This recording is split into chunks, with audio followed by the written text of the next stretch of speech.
একদিন তো আমাদের মৃত্যু হবে। এই মসজিদের খাটলি নিয়ে কিন্তু আমাদেরকে লাশ উবাই নিয়ে যাবে। এই মসজিদের আমরা অনেকেই দুর্নাম করি।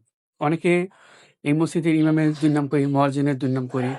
অনেকে আছে সিকিউরিটির দুর্নাম করি, পরিচালকের দুর্নাম করি। আসলে ভালো-মন্দ বিচার করা একমাত্র আল্লাহ তাআলা বিচার করে। আসলে এই মসজিদের কিভাবে উন্নয়ন করা যাবে, এই মসজিদের কিভাবে উন্নতি করা যাবে, এই মসজিদের এলাকার মানুষ কিভাবে মসজিদের ঘরে আসবে, নামাজ পড়বে, সেই পথে কিন্তু আমাদেরকে উৎসাহ দিতে হবে, কথা বলতে হবে।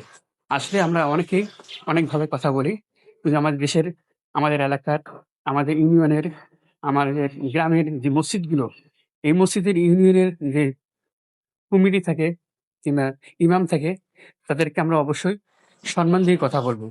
সম্মান দিবেন, সম্মান পাবেন। এই সমাজের মানুষ আমরা অসম্মান দিয়ে কথা বলি। তো আমরা সবাইকে সম্মান দিয়ে চলবো ইনশাআল্লাহ।